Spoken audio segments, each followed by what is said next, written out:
जोङो मोनसे बाथ्राखौ रोखा खालामबावनो नागिरदों आरो जोङो गोजोनथाव खौरां बर' माहारिनि थाखाय थांनाय 21 GI टेग मोननायनि उनाव दा दिनै आरो 6 GI टेग मोननो थांगासिनो दङ। बेनि हाबाफारिया बिराद गोजौआव मोनफैबाय आरो बियो साननैसोनि गेजेरावनो बियो डिक्लेयार जागोन। मानो होनबा बिनि फाइनाल स्टेजाव मोनफैबाय। बेनो जाबाय नाम्बार 1आव सिजौ माइब्रा माइरं वाल गाहेन, बेनिफ्राय माइब्रा माइरं, साम' ओंख्रि, थुंग्रि आरो बेफोरो जोंनि थाखाय बिराद गोनांथि दंमोन आरो बेखौ जोङो मोननो हागोन। आरो जों मैयासो डिक्लेयार खालामनाय नुदों, मोनब्रै GI टेगनि डिक्लेयार खालामबाय, मोननो हाबाय। कार्बि आलंनि आरो लकेल जिथु हेन्डलुम कार्बि आलंनि बेयो जानायखौ जों नुनो मोन्दों।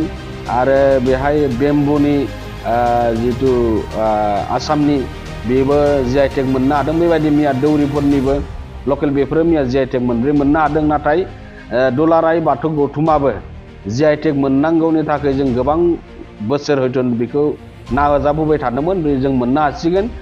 21 GI टेगआवबो जोंनि बाथौआरिफोरनिफ्राय गोबां खाम सिफुं जथा सेरजा जोंनि गाननाय जोमनायफोरखौ बेहाय जोंबो दुलाराय बाथौ गौथुम जानानै गोबां नाजानानै बेखौ साक्सेस खालामनो हादों। आरो दा बेवहाय जोङो दिनै मोनद' GI टेग मोननो हागोन आरो बेनो मोननो थांगासिनो दङ। जोंनि बर' हारिनि थाखाय मोनसे गेदेर मोनसे जारिमिनारि जानो थांगासिनो दङ। मानो होनबा दिनै खम समनि गेजेराव 27 GI टेग मोननो हानाया बर' हारिनि थाखाय बिराद गौरब। बेयाव जोङो दिनैनि समाव गावखौ जोङो अर्गानाइजेसननि बिबानगिरि हिसाबै गौथुमनि बिबानगिरि हिसाबै जों गावखौनो गौरब मोनदों। मानो होनबा बियो जाफुंसारनायनि लामायाव आरो जों बयबो बेखौ गोसो गोथारै जोङो बिनि सायाव जोङो खामानि मावनांगोन। आरो बेनिखायनो जों गोनो गोथो साननांगौ गैया। जोङो लासै लासै दुलाराय बाथौ गौथुमनि जानानै गासैबो बर'नि जिखिनि नांगौफोरखौबो जों GI टेगनि गेजेरजों जोङो बेखौ मावनो थाखाय आखायाव लादों। भारत गभर्नमेन्टआ मोनसे डिक्लेयार होदों, भारतनि गेजेराव 10,000 GI टेग खालामगोन। बे 10,000 GI टेग खालामगोनाव दासो 600 जानानै दङ।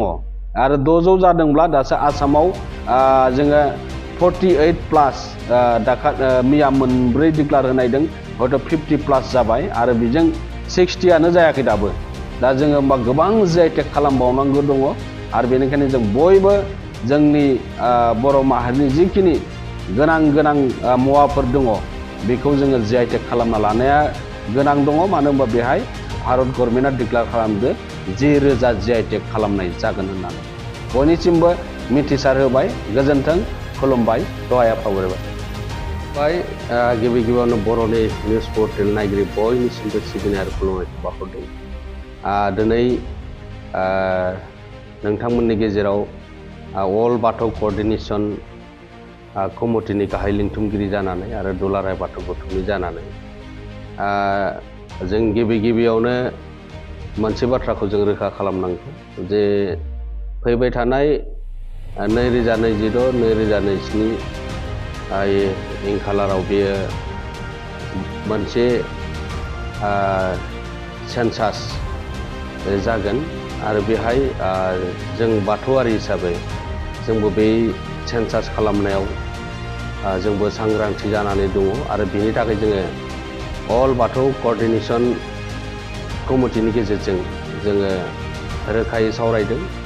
जोंनि मेन गुबै थांखियानो जाहैबाय बाथौइज्मखौ जोङो कलम मोननांगौनि थाखाय जाबायदि खामानि मावनांगौ आरो बेखौ जोङो अल बाथौ क'र्डिनेसन कमिटि आरो दुलाराय बाथौ गौथुम जों जथायै बिनि सायाव खामानि मावदों। जोङो गाहायै दा मोनसे जोङो एप्सनि गेजेरजों जों गासै बर'नि डाटाफोरखौ कालेक्ट खालामनाय जादों। बे एप्सआनो जाबाय BDIS बड' डेम'ग्राफि इनफरमेसन सिस्टेम। आरो बेहाय सोरबाफोर हयथ' गोनो गोथो जानो हागौ, बे दिनै गोदान नङा बियो। दुलाराय बाथौ गौथुमा बेबायदि हाबाफारि मावबोनाया 9 बोसोरनि गोलाव सम लानानै खामानि मावदों, नाथाय बेखौ जों कमप्लिट खालामनो हायाखैमोन।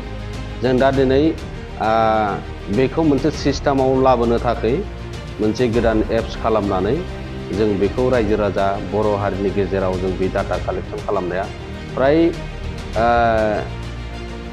1200 माने फिल्डआव खामानि मावगासिनो दङ आरो बेयो दिनै गोबां स्प्रिडआव बिनि डाटा कालेक्ट खालामनाया जाबाय थादों। मानो होनबा दिनै बेथिं सानजानिफ्राय लानानै सोनाबसिम आसाम आरो आसामनि बायजोआवबो नागालेण्ड, वेस्ट बेंगल, अरुणाचल बेफोरबायदि जायगायाव थानाय बर' हारिखौ जों बे फैबाय थानाय सेन्सासनि सायाव जों सांग्रांथि लाबोनो थाखाय बेखौ जों खालामनाय जादों। मानो होनबा जोंनि गुबै थांखियानो जाबाय जोंनि एक्चुएल बर'नि डाटा, बर' पपुलेसना बेसेबां दंबारो आरो नैबे थानायाव जों बर' माहारि हिसाबै बाथौइजिमखौ मोननांगौनि थाखाय जोङो अरायसम जों बर' माहारि हिसाबै नांदों आरो बेहाय मैखोम बाहागो लादों दुलाराय बाथौ गौथुम आरो अल बाथौ क'र्डिनेशन कमिटिया जोङो सावरायनायनि गेजेरजों बे हाबाफारिखौ मावफुंनाय जादों। जोङो मोनसे लाइजाम मोनदों जोंनि दुलाराय बाथौ गौथुमनि मानाव गेदेर आफादगिरिनिसिम गांसे मोनसे लाइजाम फैदों जे बाथौ ट्रेडिशनेल कालचारेल सेन्टार क'क्राझार आरो बिथांमोना बेहाय रोखा फोरमायदों जे बाथौ आरो कालचारेल सेन्टारनि नाजानायाव जे बाथौ कलमखौ मोननो हाबाय होनना बुंदों। जों दाबो बाथौ रिलिजियास कलमखौ जों दाबो मोननो हायाखै। जों मानो रायजो राजा बाथौ सिबियारिफोरखौ मानो भुल मेसेजखौ मानो होबाय थादों? जों मोननांगौनि थाखाय एबार कलम मोननांगौनि थाखाय जोङो जिखिनि जोंनियाव पपुलेसन थानांगौ बेयो दाबो फिलआप जायाखै। मानो होनबा 5 लाखनिफ्राय 10 लाख बेयो जाथारनांगोन बर' पपुलेसन बा बाथौ सिबियारिफोरा। दा बे सिबियारिफोरा जोंनियाव माथ्र दोङो दासो 2.5 लाख। बे 2.5 लाख पपुलेसनजों मालाबाबो मोनसे इजिमनि कलम मोननो हाया। दा बेनिखायनो जोङो रायजो राजा बाथौ सिबियारि जों गासैखौबो बेखौ रोखा फोरमायदों आरो बेहाय जोङो गोरोन्थि सानलायनाङा। सोरबाया जाबाय होन्दों जायाखै होन्दों, दुलाराय बाथौ गौथुमनिसिम लाइजाम गांसे बेहाय रोखा फैदों। नाथाय जोङो दिनैनि समाव बाथौ आदार्सआव थांनानै जोङो बाथौइजिम लिरनो हायो, बाहायनो हायो बेल'सो रोखा। नाथाय कलमा दाबो डिक्लेयार जायाखै, कलमा फैखाबाय होननानै। जोङो बिनि आगोलाव जों गोबां खामानि मावनांगोन आरो बे मावनायनि गुबै जाहोनफोरा बेनो जों डाटा कालेक्सन खालामथारनांगोन आरो जोंनियाव डाटा थानांगोन।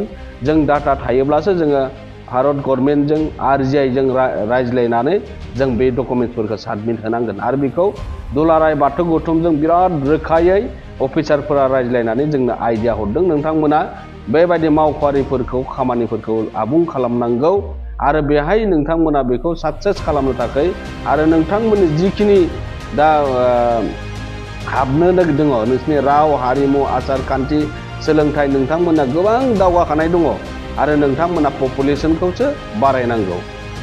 बेनि थाखाय नोंथांमोना खामानि मावनांगोन आरो नोंथांमोनाव डाटा रेकर्डफोरा थानांगोन आरो बेखौ नांनाय बायदि गभर्नमेन्टनो सापर्टेड डकुमेन्ट्स हिसाबै होनो हानांगोन।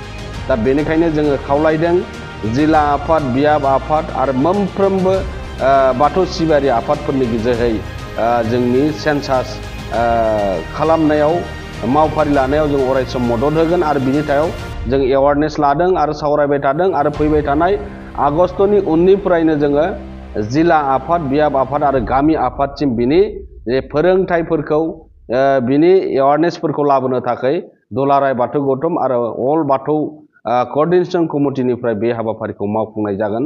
आरो जों मिन्थिनायाव बे बाथौ ट्रेडिशनेल कालचार सेन्टार रिसार्च सेन्टारनि जिखिनि जोहै माने गाव बेक्तिगत हारसिङै जुदि बे फैबाय थानाय 20 तारिखै जुदि लिंथुमनाय जादों, बेयो दिनै बेहाय खुनु धोरोमारि आफादा बेहाय जड़ित गैया आरो बिथांमोना मा साननानै लिंदों, माबादि लिंदों आरो रायजोफोरनो माबादि मेसेज होनो नागिरदों, खिन्थु बेबायदि थांबाय थायोब्ला जोङो अर्गानाइजेसन बाथौ गौथुमफोरनि जोहै बिनि सायाव जोङो रोखा खेंफोरथि होबावनांगौ दं होननानै सानाखै। बिथांमोना गावनो बाथौइजिमखौ मोननांगौनि थाखाय जों बयबो खामानि मावनो थाखाय ओंखारबोनांगोन।